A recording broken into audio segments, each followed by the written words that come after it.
박민 사장님, 예, 공영방송은 사회적 자본입니다. 자본. 사회적 자본의 핵심은 사회적 신뢰죠. 네. KBS는 지금 국민적 신뢰, 사회적 신뢰를 받고 있다고 생각하십니까? 아직 많이 부족하다고 생각합니다. 예, 부족하시죠. KBS 사장 지원서에도 눈에 띈 대목이 그겁니다. KBS가 국민의 신뢰를 받는 공영방송으로 거듭나도록 하겠다.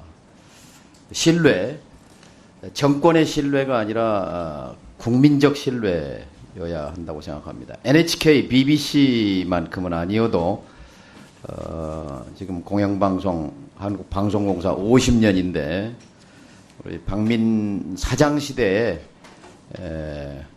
이 사회적 국민적 신뢰가 추락했다는 이런 불명예를 쓰시지 않기 바랍니다. 또 박민 사장께서는 언론인 출신으로서 가장 명예로운 언론단체인 관훈클럽 총무를 지내셨어요. 관훈클럽 역대 총무를 보십시오. 다 후배 기자들의 표상입니다.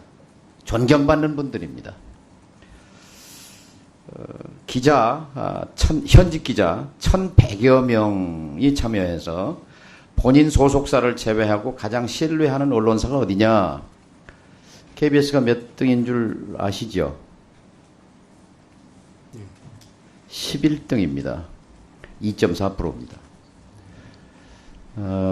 박민 사장 오시기 전에 3등이었습니다.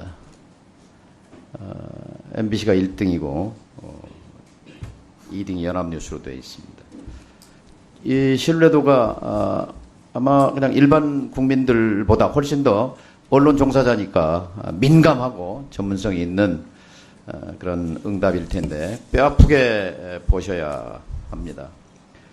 갤럽에서 나온 선호도도 보면 박민 사장 체제 이전과 이후 내리막길입니다. MBC는 올랐고 KBS는 이제 뭐 그 뒤에 바로 바짝 SBS가 붙어 있는데 요즘은 또 공중파 방송의 시대가 아니라 이제 명실상부하게 유튜브 시대인데 유튜브의 클릭 조회수 KBS 1억 2천만 건, SBS 3억 건, MBC 4억 4천만 건 점점 벌어지고 있어요. 시청자들, 국민들은 민감합니다. 민감해요. 적어도 국민적 신뢰 자본, 사회적 신뢰 자본을 더 이상 까먹지 않도록 노력하시기 바랍니다. 어떻게 생각하세요? 예, 열심히 노력하겠습니다. 오셔서 더 라이브를 즉각 폐지하셨는데 한국인이 가장 좋아하는 방송 프로그램 4등이었습니다. 드라마 빼고는 시사 토크 중에 10년 전 JTBC 썰전 이후에 최고 사랑을 받던 프로그램 폐지하셨어요. 왜 폐지하셨어요? 제가 폐지를 결정한 건 아니지만 라이브와 사장이 결정 안 했어요? 그건 결정하지 못하게 되죠. 그 외부에서 그러면 아니요, 지시를 받고 내부에서 하는데 그런 결정의 권위를 결정한 것에 대해서 승인은 할 수 있지만 직접 폐지하라 말라 할 수는 없는 사장이 거고요. 지시하거나 외부에서 지시가 와서 한 건 아니다 그 말씀인가요? 예, 저희가 왔을 때 이미 제가 왔을 때 그 포함해서 주진우 라이브라든지 최경영 시사는 인기가 있었을지 모르지만 정파적 색채가 너무 많이 드러나고 여러 가지 그 기준은 국민입니다. 주권자는 국민입니다. KBS의 주인은 국민입니다. 시청자입니다. 시청자가 가장 사랑하는 프로그램을 폐지한 것, 그건 KBS에 대한 테러라고 생각합니다. 또 하나, 9시 뉴스 앵커를 하던 우리 한국 우리 방송 뉴스에서는 여성 최초의 단독 앵커 이소정 앵커가 작별 인사도 없이 하차했는데요. 사장 오시던 날. 이것도 역시 좀 너무 무리한 것 아니었습니까? 아니 교체하더라도 적절한 절차. 지난번에 이진숙, 김태규 두 분 방통위원이 임명 당일날 뚝딱뚝딱 KBS 이사 해치우듯이 그런 식으로 어떻게 아침 뉴스 앵커, 저녁 뉴스 앵커 그날 사장 취임 당일날 그렇게 했어야 할 필연적 이유가 있습니까? 어떻게 생각하세요? 적절했습니까? 마음먹고 작정하고 취임하신 거예요?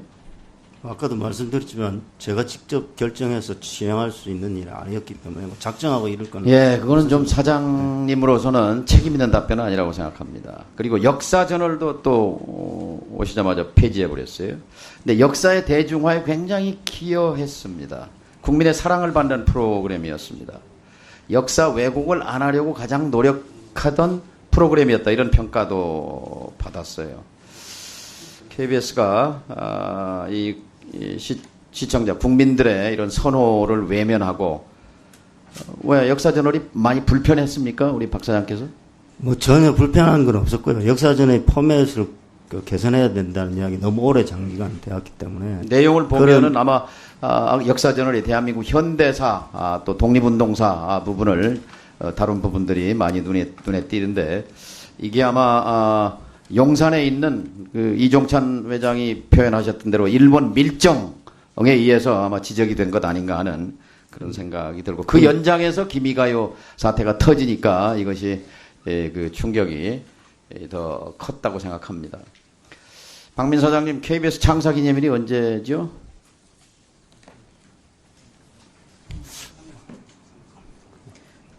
주위에 있는 분이 좀 알려주시죠. 배석 계신 분들이라도.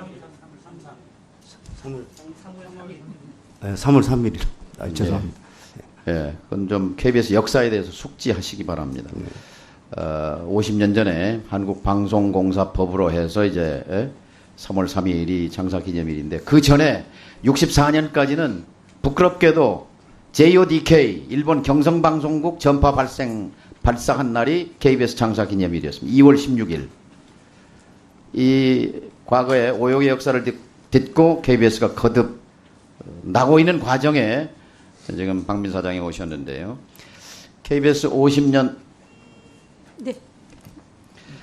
KBS 공영방송 50년을 맞았던 지난해 9시 뉴스 리포트의 기자가 이렇게 보도를 했어요. 그 보도 한 줄만 제가 읽어보겠습니다. 창사 50주년 9시 뉴스 기자 리포트 가운데 고백을 한 대목입니다. 50 내내 KBS는 정권의 나팔수라는 오명을 썼습니다. 땡하면 전두환으로 시작한 이른바 땡전 뉴스였습니다. 대통령께서는 오랜 가뭄 끝에 이 강토에 단비를 내리게 하시고 떠나시더니 남국의 화사한 햇빛을 안고 귀국하셨습니다. 부끄러운 고백입니다. 저 역시 50 시절 내내 MBC에서 부끄러운 기자였습니다. 가슴속에 늘 사표를 넣고 다니던 시절이었습니다. 박민 사장님도 잘 기억하시리라고 생각합니다. 1987년 민주화 이후에 네. 37년 흘렀습니다. 이제 민주주의의 제도화, 공고화 단계에 왔습니다. 온 줄 알았습니다. 그런데 아직 우리는 공영방송의 중립성조차 제대로 확보하지 못한 현장을 목격하고 있습니다.